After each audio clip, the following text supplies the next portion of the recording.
বলছিলাম যে একটা ইনসিডেন্ট দেখান যেখানে আমি বা মুম্বাইলা আমরা কোনো টেকনিশিয়ানের সাথে খারাপ ব্যবহার করেছি, একটা টেকনিশিয়ান এসে ফ্যামিলির মতো আমরা সব সময় একটা ফ্যামিলির মতো করার চেষ্টা করেছি এবং একসাথে নিয়ে মানে যাই হোক না কেন, আমরা পুজোতে বাইরে শুট করেছি, দিওয়ালিতে বাইরে শুট করেছি, অনেক সময় অনেক একসাথে।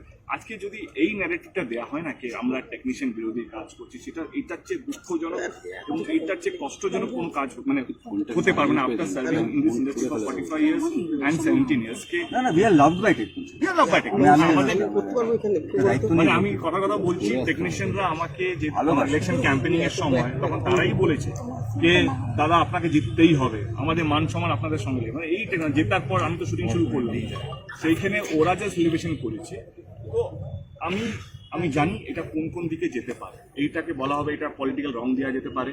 আমি আপনাদেরকে আবার বলছি এইখানে কোনো পলিটিক্যাল রং নেই। আমরা আমাদের সম্মান এবং টেকনিশিয়ানের সম্মানের জন্য এই আজকের লড়াইটা কাজ বাড়াতে হবে। লক্ষ্য একটাই যে কাজ বাড়াতে হবে। কেউ যদি এটাকে বলা হয় যে ও সিপিএম করছে, ও বিজেপি করছে, ও কংগ্রেস করছে, ও তৃণমূল করছে, এইটা কোনো পলিটিক্যাল লড়াই নয়। আমি সবারই সামনে বলতে চাইছি, নাহলে আমি এখানে থাকতাম না।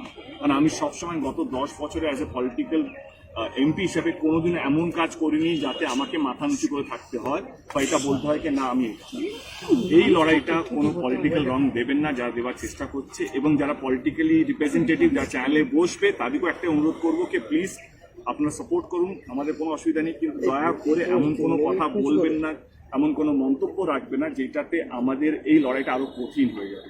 আমরা চাই সুস্থভাবে কাজ করতে চাই, আমরা চাই যে টেকনিশিয়ানের সঙ্গে বা ফেডারেশনের সঙ্গে আলোচনা করে আমাদের কাজটা যেন দ্রুত শুরু হতে পারে, একটা সুস্থ